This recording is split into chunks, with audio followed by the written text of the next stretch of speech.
National Herald हमारी अपनी अखबार है, हम उसमें खूब विज्ञापन देते रहेंगे।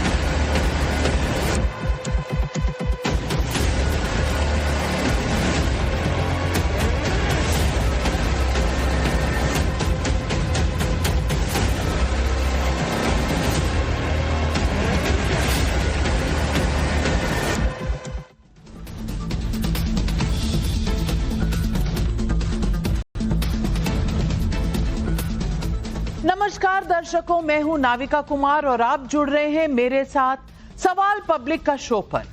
नेशनल हेराल्ड केस को सोनिया गांधी और राहुल गांधी के सम्मान की लड़ाई बनाने में जुटी कांग्रेस उल्टा घिरती चली जा रही है। बीजेपी के आरोपों के मुताबिक नेशनल हेराल्ड को कांग्रेस इकोसिस्टम ने किस तरह से एटीएम बना रखा था, इसका सबूत सिर्फ ईडी का वो केस नहीं जिसमें सोनिया और राहुल आरोपी बनाए गए हैं, बल्कि अब हिमाचल की सुक्खू सरकार से बीते 2 साल में नेशनल हेराल्ड को मिले 2 करोड़ 34 लाख रुपए के विज्ञापन के मसले ने भी तूल पकड़ लिया है।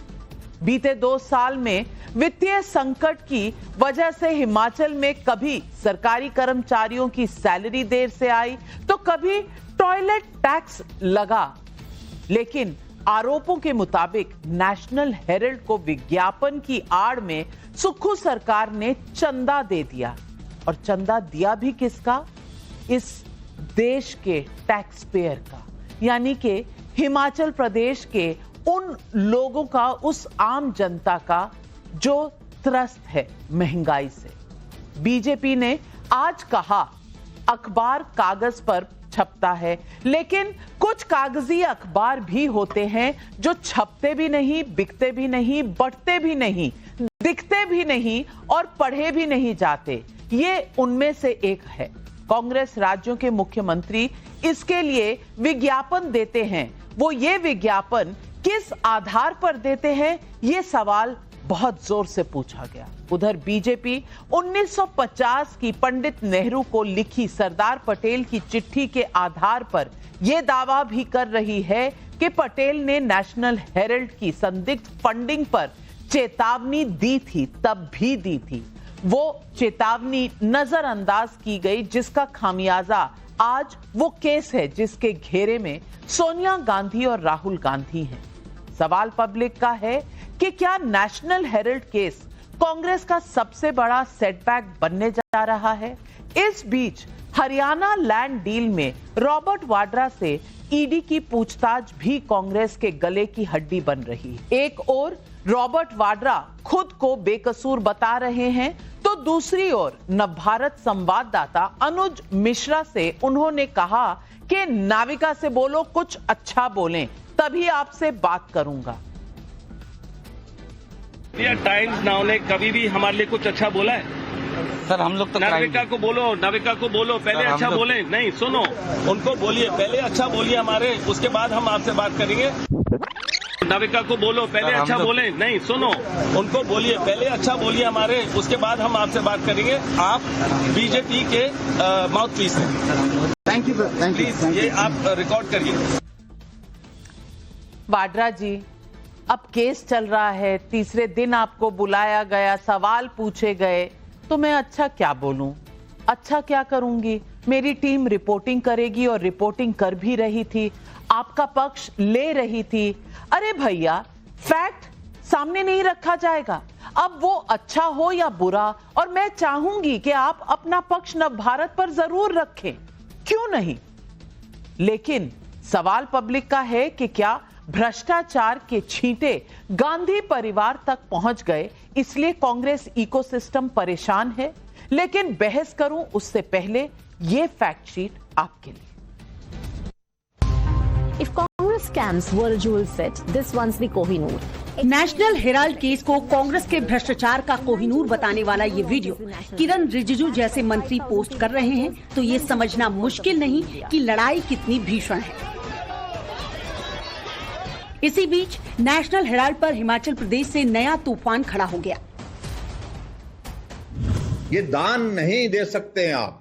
एक तरह का हिमाचल प्रदेश सरकार ने जो पैसा अगर दिया है लगभग 2 करोड़ से ऊपर का नेशनल हेराल्ड को और नवजीवन को, एक तरह से वो दान की शेप में दे दिया है। नेशनल हेराल्ड का नाम सुनते ही आज कांग्रेस पार्टी के पूरे इकोसिस्टम में सेंसेशन होने लगते हैं। सेंसेशन जैसे कि छटपटाहट, कपकपाहट, धड़धड़ाहट, फड़फड़ाहट, डगमगाहट, लड़खड़ाहट। और ऐसे सेंसेशन होने लाजमी भी हैं, क्योंकि पकड़े जो गए हैं चोरी करते हुए। जिस हिमाचल में टॉयलेट टैक्स लग चुका हो, वहां नेशनल हेराल्ड के विज्ञापन पर सवाल उठे तो मैदान में डटने में मुख्यमंत्री सुखविंदर सिंह सुक्खू भी पीछे नहीं। नेशनल हेराल्ड हमारी अपनी अखबार है, हम उसमें खूब विज्ञापन देते रहेंगे। नेशनल हेराल्ड हमारी अपनी अखबार है, हम उसमें खूब विज्ञापन देते रहेंगे। यूपीए सरकार के समय हरियाणा लैंड डील को लेकर ईडी के घेरे में रॉबर्ट वाड्रा भी हैं, लेकिन उन्हें चैनल पर अपना पक्ष रखने से पहले हमसे अच्छी बातें सुननी है। टाइम्स नाउ ने कभी भी हमारे लिए कुछ अच्छा बोला है? सर हम लोग तो नाविका को बोलो पहले अच्छा बोले। नहीं सुनो, उनको बोलिए पहले अच्छा बोलिए हमारे, उसके बाद हम आपसे बात करेंगे। भ्रष्टाचार के आरोप पहली बार गांधी परिवार को इस तरह से घेर रहे हैं। यही कांग्रेस का सबसे बड़ा संकट है, भले कांग्रेस चाहे जितना विक्टिम कार्ड खेले।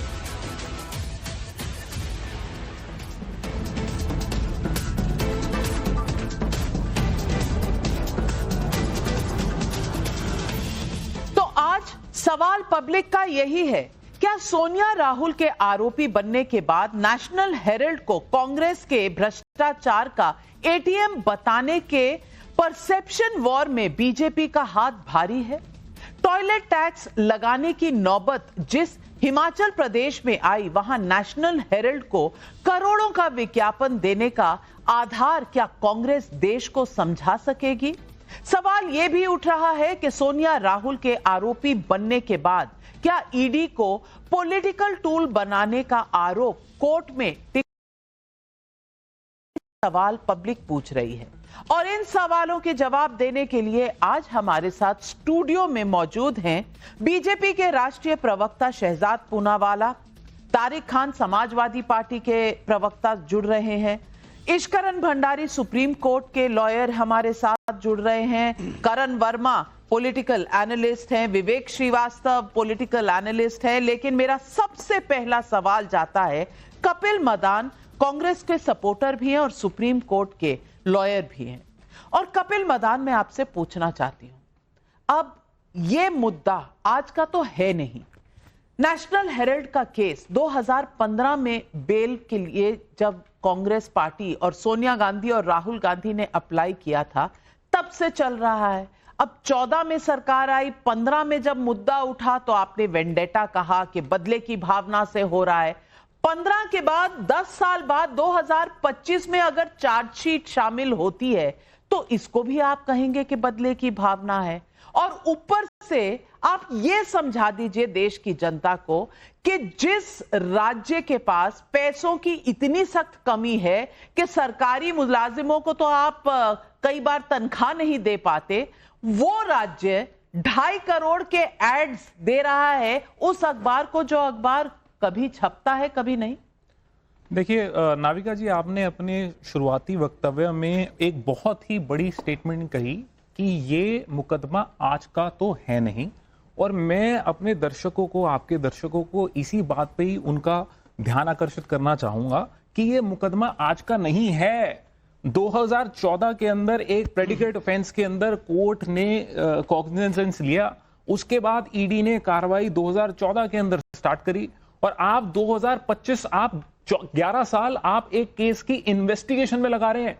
आप अगर 11 साल एक केस की इन्वेस्टिगेशन में लगा देंगे, आप उसके ट्रायल में अगर और 20 साल लगाएंगे। इसी तरीके के जो एलिगेशन थे 2G केस में भी लगे थे। 2G केस के अंदर भी ये किसी तरीके का नैरेटिव सेट हुआ कि 200 करोड़ रुपए की रिश्वत दी गई। यही नैरेटिव बोला गया कि 2 लाख करोड़ रुपए का देश को नुकसान हुआ।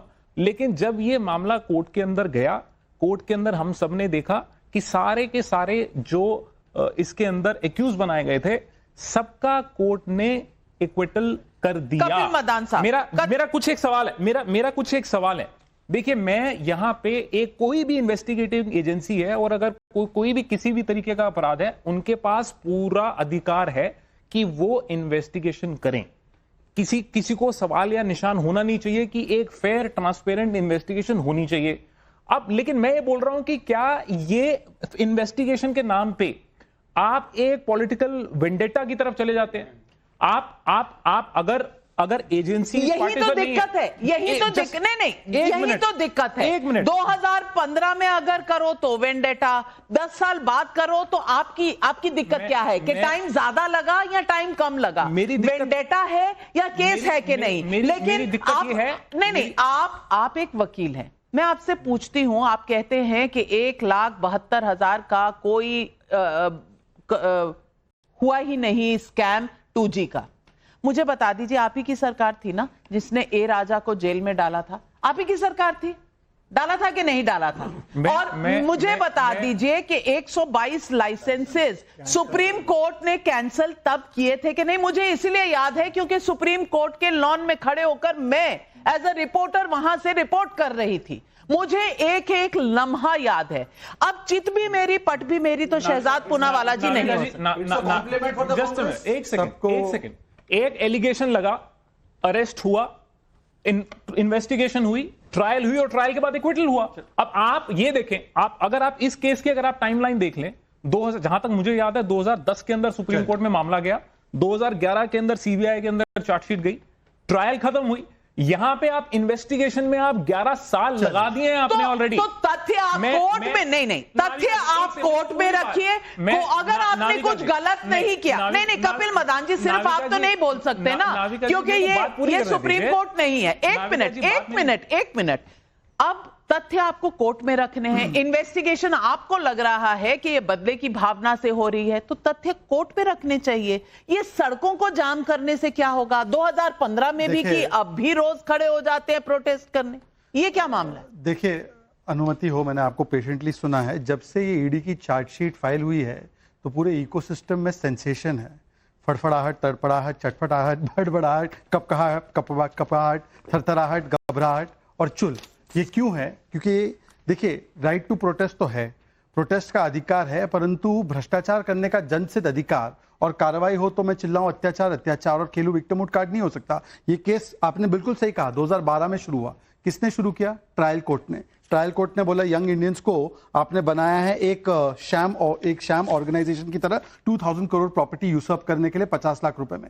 ये वेंडेटा पॉलिटिक्स था। फिर आप हाई कोर्ट, सुप्रीम कोर्ट तक गए, वहां से राहत नहीं मिली। इनकम टैक्स के मामले में हाई कोर्ट, सुप्रीम कोर्ट तक गए, क्या कोर्ट भी वेंडेटा कर रहे थे? उसके बाद मुझे बता दीजिए कि कांग्रेस का तो करप्शन मॉडल ही अनोखा है। मतलब इनके लिए ईडी का मतलब है एंटाइटलमेंट ऑफ डेकॉइटी।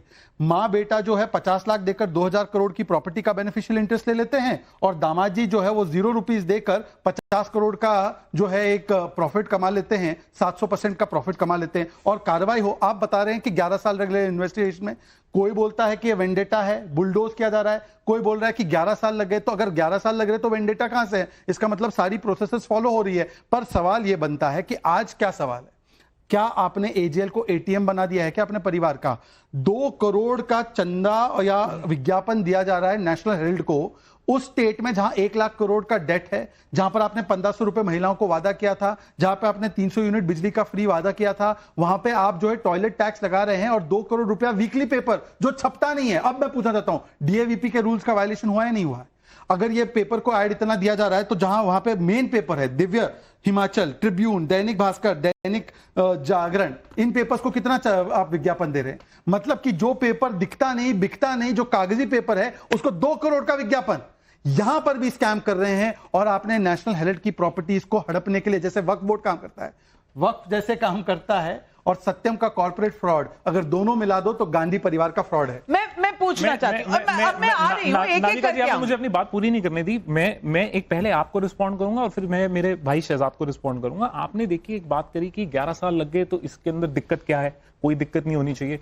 मैं सिर्फ ये बोलना चाहता हूं, मैंने अपने शुरुआती वक्तव्य में बोला कि इन्वेस्टिगेशन से किसी को प्रॉब्लम नहीं होनी चाहिए, लेकिन फेयर, ट्रांसपेरेंट और लॉजिकल इन्वेस्टिगेशन होनी चाहिए। मेरा सिर्फ एक ये कहना है तो कोर्ट कि ये नहीं कर रहा। कोर्ट ये नहीं कर रहा। एक सेकंड, नहीं, ये कौन तय करेगा? ये कौन डिसाइड करेगा कि फेयर इन्वेस्टिगेशन है कि नहीं? अब ये भी कांग्रेस पार्टी तय करेगी, ये भी कांग्रेस पार्टी बताएगी कि ईडी को कैसे इन्वेस्टिगेशन करना है। मैं आपको एज अ लॉयर बता रहा हूं कि ये इन्हीं की एजेंसीज हैं। जब बृजभूषण जी के अगेंस्ट एलिगेशन लगे तो 1 महीना लग गया एफआईआर रजिस्टर करने के अंदर। और मैं आपको और बताऊं कि जब ये मामला कोर्ट में गया कि किस तरीके से एजेंसीज काम कर रही हैं, किस तरीके से, एक सेकंड, क्या ये बात सही है कि नहीं है कि दिल्ली पुलिस ने बृजभूषण की बेल को अपोज तक नहीं किया कोर्ट में? मेरे क्या ये बात सही है कि नहीं है? मेरे भाई, आप मुझे ये बता दीजिए। मामला ये बोल रहा हूं के अगर अधीन है, अगर कोर्ट के अधीन है तो डर किस बात का? और अगर 11 साल लग जाए तब भी वेंडेटा, अगर 1 साल के अंदर कुछ हो जाए तब भी वेंडेटा। मैं पूछना चाहती हूं इश्करण भंडारी, 1 मिनट नहीं, आप ये बार बार बीच में नहीं बोल सकते। इश्करण भंडारी, सवाल मेरा इतना है, सिर्फ इतना है कि 2.5 करोड़ का एडवर्टाइजमेंट आज की डेट में मिल रहा है। आज की डेट में जब अखबार का अता पता है नहीं, छप रहा नहीं, और ये कोर्ट में बताया गया है कि 2008 के बाद शायद ये अखबार छपा नहीं। अगर छपता है तो किसी स्पेशल ओकेजन पे छपता है तो अलग बात है, वैसे अमूमन ये अखबार छपता नहीं। अब 2.5 करोड़ का ऐड इनको मिल रहा है और सवाल हमसे पूछे जा रहे हैं कि हम बीजेपी के माउथपीस है। मैं पूछना चाहती हूं, मामला अगर कोर्ट में है, अगर कोई इन्वेस्टिगेशन कर रहा है एजेंसी जो भी कॉन्स्टिट्यूशन के तहत बनी है, जिसको सुप्रीम कोर्ट ने इख्तियार दिया है कि वो इन्वेस्टिगेट करे, उस पर अगर रिपोर्टिंग करूं तो वो भी कांग्रेस से पूछ के करूं क्या? नाविका जी, कांग्रेस ये चाहता है कि सबकी आवाज बंद रहे, अखबार उनका भी बंद रहे, सिर्फ पैसा आता रहे। ये 2.5 करोड़ अमाउंट बहुत इंपॉर्टेंट है, क्योंकि ये पूरी ट्रांजैक्शन परचेज हजारों करोड़ की कंपनी किस अमाउंट पे हुई? 50 लाख रुपए की। अब आपकी दर्शक समझते हैं, बिजनेस भी करते हैं, जॉब्स भी करते हैं, क्या 50 लाख रुपए के निवेश से आप 2 से 5 हजार करोड़ की प्रॉपर्टीज के मालिक बन सकते हैं? और वो प्रॉपर्टीज ऐसी जहां पे रेंटल्स और एडवर्टाइजमेंट रेवेन्यू 1 साल में कई करोड़ों का आ जाए। ऐसा व्यापार तो हर व्यक्ति करना चाहे पर कर नहीं सकता, क्योंकि ये व्यापार नहीं है, ये शैम एंट्रीज होती हैं, ये मनी लॉन्ड्रिंग होती है। इस केस में आप 3 अहम बातें देखिए। पहला, 90 करोड़ का अलेजेड लोन दिया गया एक पॉलिटिकल पार्टी का एक कंपनी को। क्या पॉलिटिकल पार्टी कंपनीज को लोन दे सकती है? इसलिए पॉलिटिकल पार्टी में चंदा आता है, जनता का चुनाव के लिए आता है, या कंपनीज को लोन देने के लिए? दूसरी बात इसके अंदर, एक मिनट, दूसरी बात जानिए, इंटरप्ट मत कीजिए। दूसरी बात, अगर आपने लोन दिया, नाविका जी, आपने किसी से 50 लाख भी लेना हो तो आप वकील के पास जाते हैं। कोई नहीं दे रहा। नहीं, अगर आप, चलो आपने दिया हो किसी को, मेरा ऐसा कोई दोस्त नहीं है। आप पावर में नहीं है ना, ये पावर है, ये दोस्ती नहीं है, ये पावर का दुरुपयोग है, जो आप होते हुए तब भी नहीं करती हैं, आप कुछ लोग करते हैं। तो यहां पे क्या होता है, आपको किसी से मनी रिकवर करनी है, आप लीगल नोटिस डालते हैं, रिकवरी सूट डालते हैं, वाइंडिंग अप पिटीशन डालते हैं, 100 रास्ते हैं लीगल के। कुछ नहीं किया कांग्रेस ने। एक डॉक्यूमेंट बताइए जब 90 करोड़ रिकवर करने की कोशिश की गई, नहीं की गई। क्या किया जाता है? 50 लाख दिया जाता है यंग इंडिया कंपनी को। क्या Rahul Gandhi money recovery agent है? क्या यंग इंडिया कोई मनी रिकवरी कंपनी थी? किस एक्सपीरियंस के बिना पे यंग इंडिया 50 लाख में 90 करोड़ का लोन ले सकती थी? किस एक्सपीरियंस के बिहाफ पे यंग इंडिया फिर एजेएल से मनी रिकवर कर सकती थी? अरे वो देश का अखबार रहा है भाई, आजादी के टाइम का। खत्म करने दीजिए, विवेक श्रीवास्तव जी देश के चैनल हम भी हैं, पूरी राष्ट्रवादी खबरें चलाते हैं। मैं पूछना चाहती हूँ विवेक श्रीवास्तव जी, सबसे पहला मेरा सवाल, मनी रिकवरी एजेंट थे वो, किस हिसाब से वो पैसा रिकवर करते हैं? आप सुनिए, 1938 का अखबार है, अरे अखबार और उसका कंट्रीब्यूशन है देश की आजादी में, की मनी रिकवरी इंटीग्रल पार्ट है हमारे देश का भी, कांग्रेस पार्टी का।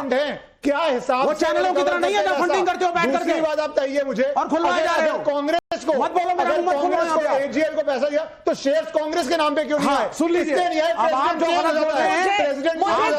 मुझे सबसे पहले विवेक श्रीवास्तव जी आपसे 2 बहुत सरल और सहज सवालों का सरल और सहज जवाब दे दीजिए। नंबर 1, कि इतना अच्छा देश का राष्ट्रवादी अखबार था तो सरदार पटेल, जिसको अभी अभी कांग्रेस ने कहा है कि उनके नेता थे, अभी अभी जो अधिवेशन हुआ थे ना, उन्होंने चिट्ठी लिखा था नेहरू को 1950 में और कहा था कि ये फ्रॉड की बुनियाद रखी जा रही है और पूरा फ्रॉड डिस्क्राइब किया था। अब अगर फ्रॉड तब से चल रहा है और सरदार पटेल को आप कन्विंस नहीं कर पाए तो मुझे बता दीजिए देश के अखबार से इतनी मोहब्बत क्यों? नंबर एक। नंबर 2, ये जो पॉलिटिकल पार्टियां हैं ये टैक्स तो नहीं देती ना, ये तो नो प्रॉफिट नो लॉस वाली हैं। ये बैंकिंग इंस्टीट्यूशन तो नहीं है ना कि दूसरों को लोन देती फिरे। और जो भी अखबार है वो एक कंपनी होती है, हमारी भी टेलीविजन की कंपनी है। अब मुझे लोन लेना हो तो सीपीएम सीपीआई देंगी, कांग्रेस पार्टी देंगी। आप सुन लीजिए, आप उनको लोन कैसे दे रहे हैं, सबसे बड़ा सवाल। इसका जवाब आप सुन लीजिए। दोनों चीजें पहले बताऊंगा। पहला, गलत एलिगेशन की सारी प्रॉपर्टी ट्रांसफर हुई है। अभिषेक मनु सिंघवी ने कोर्ट के अंदर साफ साफ लिखा है, और कहेंगे तो इंग्लिश में पढ़ देता हूं। देयर वाज नो ट्रांसफर और ownership of properties to Young India, only the shareholding was transfer to Young India. उसके आगे पूरा नो कोर्ट में आप कम्युनिस्ट हैं। अब आप जो है ना, सुनिए, जब कोर्ट का आएगा तब आपको पता चलेगा प्रॉपर्टी नॉट ट्रांसफर्ड। नहीं, विवेक की बात नहीं, कोई भी बिल्डिंग ना ऐसे उठाकर किसी को नहीं दी जाती। अभिषेक मनु सिंघवी बिल्डिंग की ओनरशिप कागज पे ट्रांसफर होती है, जज डिसाइड करेगा। लेकिन जो दलील टेक्निकली अभिषेक मनु सिंघवी ने कोर्ट को दी है, उसमें उन्होंने बिल्कुल नहीं मानी, तभी कोर्ट नहीं हुआ। ट्रांसफर नहीं है, कोर्ट ने सबमिशन नहीं मांगी। सुनिए, वो जो आर्गुमेंट करते हैं वो सबमिशंस होती हैं, कोर्ट का ऑर्डर नहीं, और कोर्ट ने सबमिशन नहीं मानी तभी केस क्वॉश नहीं हुआ। उन्होंने दिया ना। अरे सबमिशन का मतलब दिया, ऑर्डर थोड़ी ना हो गया। सबमिशन होता है, ऑर्डर आ गया, जब क्वॉश नहीं हुआ। बिल्कुल नहीं, क्वॉश नहीं हुआ। एक लॉजिकल सवाल, फिर आप ही जवाब दीजिए। ये टेबल नाविका जी ने उठा के मुझे ट्रांसफर नहीं किया, पर ये टाइम्स नाउ के शेयर मेरे हो गए, टेबल किसका हुआ? बिल्कुल नहीं, गलत। ये बात हो सकता है, ये टाइम्स नाउ के शेयर भी मैं नहीं आपको ट्रांसफर कर सकती। ये कंपनी मेरी नहीं है, मैं मुलाजिम हूँ यहाँ। There are many selective table transfer नहीं हुआ। एक बात इन्होंने कही, आप अपना घर बेचते हैं, बिल्डिंग नहीं दी जाती, या फर्नीचर बेचते हैं, घर नहीं बेचते, इसमें कौन सी बड़ी बात है? ये चीज जो कोर्ट में लिख के दी है, कांग्रेस पार्टी के वकील अभिषेक मनु सिंघवी ने बड़ी क्लियर है। जब तक कोर्ट इसको खारिज नहीं करता, आप नहीं कह सकते कि प्रॉपर्टी गई। मेरे भाई दूसरी बात, मैं एक चीज आपसे कहना चाहती हूँ।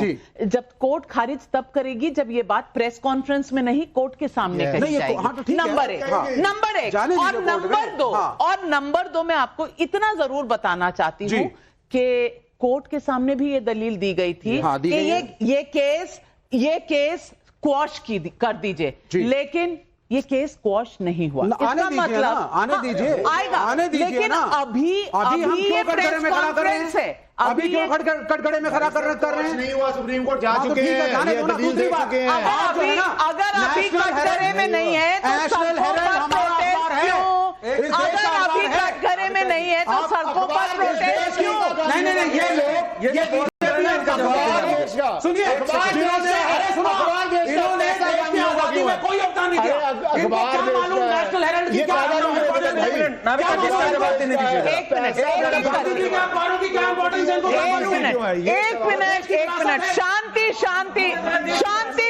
शांति।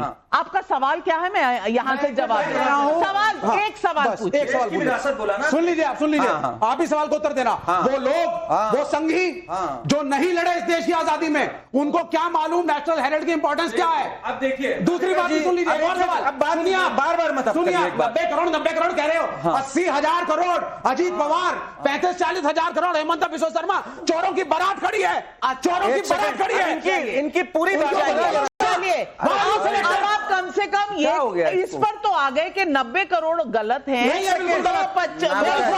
सवाल का जवाब अंदर जाए, सवाल है करण वर्मा जवाब। इनके अंदर बड़ा एक सेकंड इनके अंदर बड़ा देशभक्ति का भाव छाया हुआ है। कह रहे हैं ये देश का अखबार था। आपको पता है एसोसिएटेड जर्नल्स लिमिटेड में 5,000 जो शेयर होल्डर थे वो हमारे फ्रीडम फाइटर थे। वो आज रो रहे हैं कि हमें बताया तक नहीं गया कब हमारी इक्विटी ट्रांसफर कर दी गई। 1938 शांति भूषण उनमें से एक है। आपने देश के लिए जो लोग लड़े हैं उनके बाप दादाओं के साथ आपने उनके साथ धोखा किया है। आपको शर्म आनी चाहिए। ये और आपने उनको नहीं छोड़ा। कांग्रेस पार्टी ने बचाने की कोशिश की अपनी जेबें भरने के लिए। उसके अंदर डरे हुए यंग इंडिया लिमिटेड। फिर से अपने को रिस्ट्रक्चर कर रही है, ये प्रॉब्लम है। एक सेकंड पहले आपको डर है क्योंकि AICC तो चिल्लाने की आवश्यकता है। एक सवाल, एक लॉजिकल सवाल, मेरा भी मुझे भी एक सवाल पूछना है। पहले आप विवेक जी ने कहा कि ये देश का AJL, देश का अखबार चला रहा था, नेशनल हेराल्ड, कौमी आवाज, नवजीवन। देश के अखबार को 90 करोड़ का लोन दिया था कांग्रेस ने, ये भी ठीक है आपके हिसाब से? बिल्कुल ठीक है। तो कांग्रेस ने वो लोन उन्हीं को क्यों माफ नहीं किया? यंग इंडियंस टेक ओवर कर दे, फिर यंग इंडियंस का क्यों लोन माफ किया? वो भाई एक ही बात है ना, मैं आपको बताता हूँ। एक बात इससे नहीं है सर, इससे नहीं है, क्योंकि AJL में 5000 शेयर होल्डर थे फ्रीडम फाइटर, यंग इंडियन में 2 शेयर होल्डर थे, माँ बेटा। Those people are not alive। अरे बात कर रहे हो। अच्छा, मेरा एक और सवाल है, और ये पत्रकारिता, एक मिनट, मेरा एक और सवाल है। पिताजी माताजी की प्रॉपर्टी नहीं मिलती, फ्रीडम फाइटर्स के बच्चों को मिला, उनसे नहीं, उनके मेरा एक और सवाल है। आपने फ्रीडम फाइटर्स के बच्चों को भी नहीं छोड़ा। मैं तारिक खान साहब, मैं आपसे एक सवाल पूछना चाहती हूँ। ये नोएडा फिल्म सिटी है, इसमें बहुत से चैनल चल रहे हैं, कुछ प्रॉफिट पे चल रहे हैं, कुछ लॉस पे। अब जिनका लॉस है उनको भी बेल आउट कर दीजिए ना, कांग्रेस से पैसे दिलवा दीजिए, सबको बेल आउट कर दीजिए। पहले तो हम बेल आउट करेंगे, हम मोदी के लिए लड़ रहे हैं, हम क्यों बेल आउट कर रहे हैं? आपको पसंद वही है जो माँ बेटा का पहले तो अखबार है, पहले तो बाकी किसी का नहीं है। भाई गांधी लड़े ना देश के लिए। मैंने सवाल तारिक खान से पूछा है। मैं ये कह रहा हूं कि ये कहा जा रहा है कि हिमाचल सरकार उनको ऐड दे रही थी। अच्छा भाई, नहीं है, दे रही है तो भाई पूछना है क्या?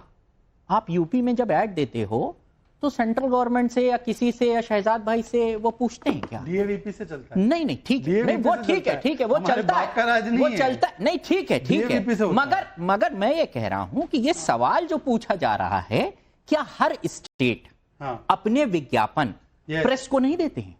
स्टेट एक विज्ञापन नहीं होता। एक सेकंड, स्टेट का वो लास्ट आए हैं उन्हें बोलने, स्टेट का एक विज्ञापन नहीं होता है, हजारों विज्ञापन होते हैं। कुंभ के भी विज्ञापन हुए, स्टेट तमाम, जैसे जनधन योजना ले लेते हैं, स्टेट विज्ञापन निकालता है उसका। आप बताइए कि उसकी क्या गाइडलाइन है? और अगर DAVP गाइडलाइन है, नहीं है गाइडलाइन, मगर वो अपने हिसाब से देते हैं ना, पूछ के देते हैं। ऐसे हिमाचल सरकार भी दे रही है। सुनिए, हिमाचल सरकार का सवाल क्या है? तारिक मैं आपको उस पे सवाल पूछ रहा हूं। पहला सवाल, दो सवाल इस पे पहले ले लो। 2 सवाल, एक तो ये, दूसरा ये कि राहुल गांधी कुछ बोल देते हैं, उस पे उन पे मुकदमा होता है, उसके बाद उस पे जजमेंट भी हो जाता है, सब कुछ हो जाता है, उनकी सदस्यता भी चली जाती है, गलत बोल दिया उन्होंने, ठीक है, बहाल भी होती है। नहीं बहाल तो हुए, लड़ाई लड़ी, लेकिन विदुड़ी पार्लियामेंट में मुसलमानों को खुलेआम गाली देते हैं। अब हो गया, कुछ भी नहीं होता, ठीक है, अब कुछ भी नहीं होता। दोनों विषयों इसको बताना चाहिए ना, एक एक करके इसका जवाब देना चाहिए। जवाब दीजिए। पहले तो तारिक साहब, अच्छा है आपने इनोसेंस में या जो भी रीजन से आपने पूछा, DAVP हर स्टेट में और नेशनल लेवल पे लागू है। उसी के आधार पर जो अखबार हो या टेलीविजन चैनल, उनकी व्यूअरशिप, उनकी रीच, उनके बाकी के पैरामीटर्स के आधार पर एक ट्रांसपेरेंटली और अकाउंटेबली उनको दिया जाता है। ऐसा नहीं है कि इसकी शक्ल पसंद आई, छप नहीं रहा है पेपर, फिर भी दे दिया। इसीलिए मैं आपसे पूछ रहा हूं कि जो स्टेट 1 लाख करोड़ के कर्जे में है, उसके 2 करोड़ रुपए आप विज्ञापन में यहां दे रहे हो, और जो सबसे बड़े अखबार या चैनल्स है उनको कितना दे रहे हो आप सामने? दूसरी बात, आपने कहा आपको कोर्ट पे भरोसा है नहीं है। एक से सुन लीजिए, इसी कोर्ट ने बार बार नेशनल हेल्थ केस में सोनिया गांधी के परिवार को रिलीफ नहीं दिया। इसी कोर्ट ने राहुल गांधी की सदस्यता बहाल की। इसी कोर्ट ने, आपके लोग गए थे विदुरी के खिलाफ, उसके ऊपर कोई कार्रवाई नहीं की। पर मैं आखिरी बात मेरे सवाल के बाद बहुत अच्छा लगा। मेरे सवाल के बाद अच्छी बात है। मेरे सवाल के बाद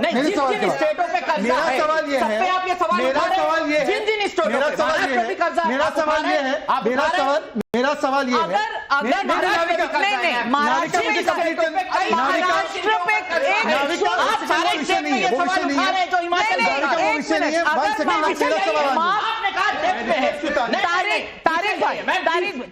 इन्होंने कहा तारिक भाई, अगर महाराष्ट्र की सरकार ऐसे किसी कंपनी को एडवर्टाइजमेंट देगी जो बीजेपी की किसी नेता की कंपनी है, तो बीजेपी उठाए ना उठाए, मैं सवाल जरूर उठाऊं। होने दे, हम अब लास्ट मुझे 10 सेकंड दे दे मेरा अपना एक सवाल फ्रेम करने के लिए। इन्होंने कहा, जो कपिल जी ने स्टार्टिंग में कहा और जो विवेक जी ने भी दोहराई, we for vendetta. Kapil ji हाथ जोड़ते हुए आपके सामने तारिक जी और विवेक जी, लालू प्रसाद 5 टाइम्स कन्विक्टेड, वो भी बोलते वेंडेटा है, और पहली बार कन्विक्शन यूपीए में हुई। और मुलायम सिंह यादव जी याद है ना, उन्होंने कहा सीबीआई का दुरुपयोग,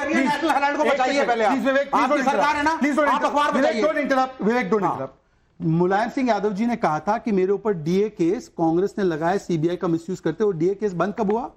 देखो ये औरंगजेब पढ़ के आए हैं, औरंगजेब पढ़ के आए हैं, तो आप डाइवर्ट कर रहे हैं। बोले जा रहे हैं हम ये औरंगजेब और राणा सांगा पढ़ते पढ़ते फाइनेंशियल इश्यूज में शहजाद भाई भूल गए। की बात करना, औरंगजेब की बात करना है। समाजवादी पार्टी का तो आज ट्वीट आया है, वो कह रहे हैं कि कांग्रेस ने ईडी बनाई, अब ईडी को खत्म करने का समाप्त करने का समय आ गया है। अब आप बता दीजिए, जो बीज आपने बोया था अब वो आप ही को सूट नहीं कर रहा, बंद करवा दें क्या? देखिए नाविका जी, मैं अपनी बात दोहराऊंगा कि इन्वेस्टिगेशन होनी चाहिए, ट्रांसपेरेंट होनी चाहिए, फेयर इन्वेस्टिगेशन होनी चाहिए। मैं सिर्फ अभी शहजाद ने बहुत सारी बातें बोली, तो अगर ईडी ने जब हेमंत बिस्वा शर्मा जी के अगेंस्ट इन्वेस्टिगेशन लॉन्च करी, आप मेरे को बताएंगे कि उसका क्या लॉजिकल कंक्लूजन हुआ? प्रफुल्ल पटेल जी के अगेंस्ट एक सेकंड, प्रफुल्ल पटेल जी के अगेंस्ट ईडी की इन्वेस्टिगेशन लॉन्च हुई, क्लोजर फाइल हो गया। सुवेंद्र अधिकारी जी के अगेंस्ट भी ईडी की प्रोसिक्यूशन है, जो मेरी जानकारी के हिसाब से वो पेंडिंग है। तो मैं सिर्फ ये बोलना चाह रहा हूं नाविका जी कि आप किसी भी एजेंसीज को पॉलिटिकल पर्पसेस के लिए, पॉलिटिकल माइलेज और नैरेटिव बिल्डिंग करने के लिए यूज नहीं कर सकते। और जैसे आपने मेरे को अभी एक सवाल पूछा कि आप ईडी को बंद कर दीजिए, तो मेरा जवाब है नहीं बंद होनी चाहिए। ईडी को काम अपना बिल्कुल फेयर, ट्रांसपेरेंट और बायपार्टिसन होकर करना चाहिए। जिसके अगेंस्ट कार्रवाई बनती है आप उनके अगेंस्ट कार्रवाई करें। अगर आप अपनी रिसोर्सेज और एनर्जी ठीक जगह लगाएंगे तो आपका कन्विक्शन रेट 1% से कम नहीं होगा। स्पेसिफिकली पूछा, मैं इसका स्पेसिफिक जवाब दे दूं, सुनेंगे? पहले तो हिमंता जी पर कोई ईडी की कार्रवाई नहीं हो रही थी, सीबीआई की थी, और सीबीआई ने पता है क्या बताया? आपके जमाने में शुरू हुई थी। सीबीआई ने बताया he was called as witness, और प्लस वो मामला हाईकोर्ट में आप ही के पीआईएल सिस्टम ने पीआईएल फाइल की, उसके बाद उनको क्लीन चिट मिला। में 10 सेकंड बात सुनिए। ईडी के खिलाफ आप भी थे शायद उस लॉयर पैनल में, अभिषेक सिंघवी, आप 14 पार्टी गई थी ना, ईडी का बहुत मिसयूज हो रहा है, ईडी उस केस को नहीं देख रही, इस केस को नहीं देख रही। क्या हुआ सुप्रीम कोर्ट में उस केस का? नहीं, मैं नहीं गया। मैं मालूम है मुझे, आपने गया, अभिषेक सिंघवी गए। आपकी जानकारी गलत। वो आप बताएं। हाँ, वो आप बताएं। कोर्ट ने बोला फाड़ कर फेंक देंगे, कोई वेंडेटा नहीं है, ये बोला। मैं वो तो एक सेकंड विवेक जी सवाल इस बात बताइए, सवाल इस बात का है कि रॉबर्ट वाड्रा पे भी सवाल है। रॉबर्ट वाड्रा का पूरा मामला काफी सालों से चल रहा है। पहले ये सवाल था कि इन्वेस्टिगेशन नहीं हो रही, इन्वेस्टिगेशन हो रही है, तो वो उनसे हम कह रहे हैं आप अपना पक्ष रख दीजिए। पक्ष रखने के लिए एक रिपोर्टर साधारण तरह जैसे रिपोर्टर जाते हैं, उन्होंने पूछा नाविका जी को बोलिए कुछ अच्छा बोले। मैं पूछना चाहती हूं ये किस तरह का रिस्पांस है? कुछ अच्छा बोलूं, मैं आपके लिए अच्छा बोलूंगी तो मेरे तथ्य सही होंगे, और मैं आपके लिए अच्छा नहीं बोलूंगी तो मेरे तथ्य गलत हो जाएंगे। तथ्यों पे जाना चाहिए या मैं क्या कह रही हूं क्या नहीं कह रही हूं उस पे जाना चाहिए? मैडम उन्होंने तो अच्छे सेंस में कहा, अच्छे आप ही गलत दे रही हैं। वो तो कह रहे हैं भाई, वो तो एक तरीके से कह रहे हैं भाई उनका तो ये आशय है नाविका मैडम इतनी बड़ी पत्रकार हैं, इतनी अच्छी पत्रकार हैं, थोड़ा हमारे लिए भी बोलें, कुछ बताएं, एक्सप्लेन करें। आप उसको नेगेटिव मत लीजिए, आप तारीफ की तरह लीजिए। नहीं, प्रॉब्लम ये ठीक है, आप अच्छा काम करेंगे तो कोई अच्छा बोलेगा। बिल्कुल बुरा नहीं मना रही, क्योंकि जो आदमी सवाल के जवाब देने जा रहा है इरिटेटेड होगा, लेकिन अगर आपकी इरिटेशन है तो सही जगह बताइए ना। हम पत्रकारों पर उतार के क्या होगा? विज्ञापन देगा बोलेंगे यहाँ पे।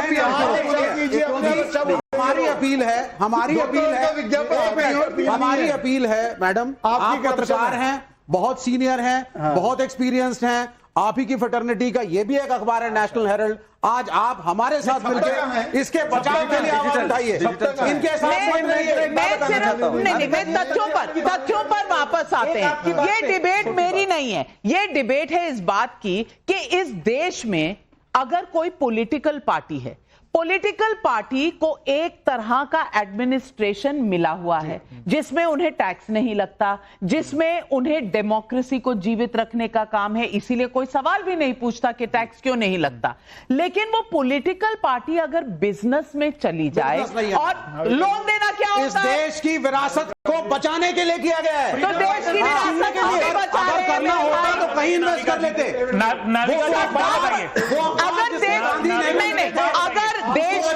अगर देश की विरासत बच रही थी तो सरदार पटेल क्यों नहीं कन्विंस हुए? जी, दो बातें। पहली बात, अगर कांग्रेस ने लोन दिया, दे नहीं सकती, चलो मान लिया दिया, तो भैया सारी इक्विटी एजेएल की कांग्रेस ने क्यों नहीं ले ली? क्यों एक स्पेशल पर्पस व्हीकल बनाना पड़ा? इसका जवाब समझिए। क्योंकि कांग्रेस प्रेसिडेंट चेंज हो सकता है, प्रेसिडेंट चेंज हो गया तो प्रेसिडेंट एजेएल के एसेट्स को कंट्रोल करता। कल को शायद कांग्रेस में रेवोल्यूशन हो जाए, हो सकता है हो जाए, कोई प्रेसिडेंट और गांधी परिवार ही ना रहे तो प्रॉपर्टी सारी कांग्रेस की होती। लोन दिया कांग्रेस ने, प्रॉपर्टी किसकी होगी? कल कांग्रेस बंद हो जाए तब भी प्रॉपर्टी रहेगी यंग इंडिया की। यंग इंडिया किसका है? राहुल गांधी, सोनिया गांधी का। इसीलिए सारी प्रॉपर्टी यंग इंडिया में गई। सवाल और कांग्रेस में इसी बात पर एक सवाल आपसे, इसका जवाब दीजिए। नहीं, आपका सवाल मैं एक और पूछना चाहती हूँ। एक मिनट। कांग्रेस, ये कितना कन्वीनियंट स्ट्रक्चर है कि कांग्रेस पार्टी में डिसीजन जो ले रहे हैं कि लोन देना है वो कौन है? राहुल गांधी, सोनिया गांधी, मोतीलाल वोरा, ऑस्कर फर्नांडिस।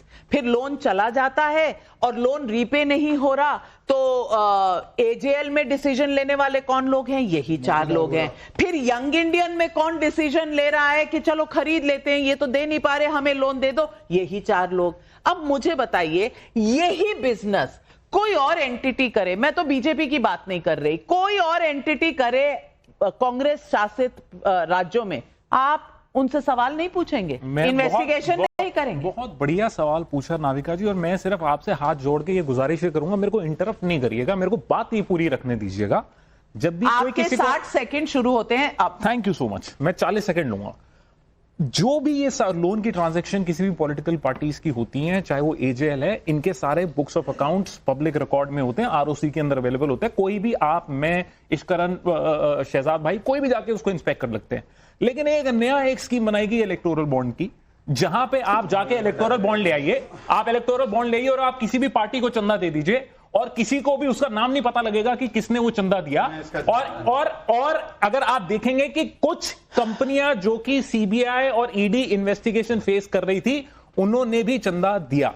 तो क्या आप मेरे को यह बताएंगी कि कौन सा मॉडल ट्रांसपेरेंट है? इलेक्टोरल बॉन्ड वाला मॉडल ट्रांसपेरेंट है या ये लोन ट्रांजैक्शन ट्रांसपेरेंट है जो आरओसी रिकॉर्ड में कोई भी जाके वेरीफाई कर सकता है? सवाल दाल मखनी की रेसिपी का, जवाब पनीर भुर्जी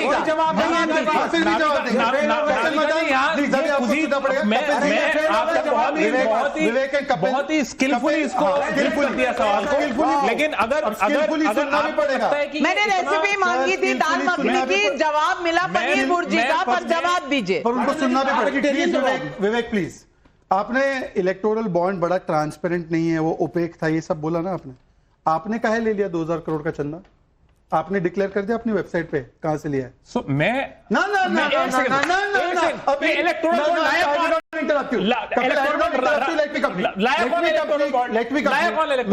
मैं आपकी बात लाया कौन? लाया तब कांग्रेस ने 2018 में साथ में वोट किया था पार्लियामेंट में।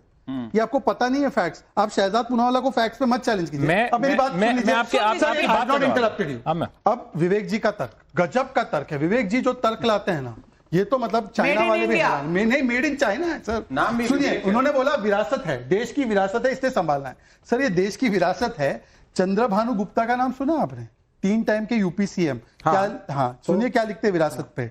उन्होंने लिखा है, सफर नहीं रुका, झुका नहीं, कहीं रुका नहीं झुका नहीं, उसमें कि मुझे हैरानी होती है कि ये सारी जायदाद फ्रॉड करके कैसे इन्होंने नेहरू जी के नाम पे कर दी। हमारे शहर आचार्य देव, पुरुषोत्तम टंडन, शिव प्रसाद गुप्ता के शहर बेचकर उन्होंने कांग्रेस के पैसों से और मनी बैग से खरीदकर अपने नाम पे करवा दी। ये आपकी विरासत पे बोल रहे हैं। दूसरी बात सुन लीजिए 10 सेकंड। ये विरासत वाला पेपर कांग्रेस के और वोटर मिला के और वर्कर मिला के 10 करोड़ लोग तो होंगे। 10 करोड़ में से 2 करोड़ भी सब्सक्राइब कर लेते तो मान्यवर साल के 24 करोड़ हो जाते केवल सब्सक्रिप्शन में। और ये इतनी बड़ी लास्ट तो 10 साल में 250 करोड़ हो जाते। पर एनीवेज लास्ट सवाल, ये आपने 2.5 करोड़ रुपया 2 करोड़ रुपया दिया हिमाचल में जी, कितने रीडर्स है नवभारत? अब आप सुन लीजिए, नवभारत को क्यों आप बीच में ला रहे हैं? कितने रीडर्स है नेशनल हेरिटेज के? नेशनल हेरिटेज के बहुत सारे हैं, मालूम ही नहीं है। नंबर तो बता दो। देखिए नहीं मैं एक और सब बताना चाहती हूँ। नेशनल हेरिल्ड की फंडिंग पर जब पटेल साहब ने नेहरू साहब से पत्र लिखा, जवाब में नेहरू जी ने पता क्या कहा? I have no time to inquire deeply into this matter, but as Firoz Gandhi happened to be here, I asked him about it.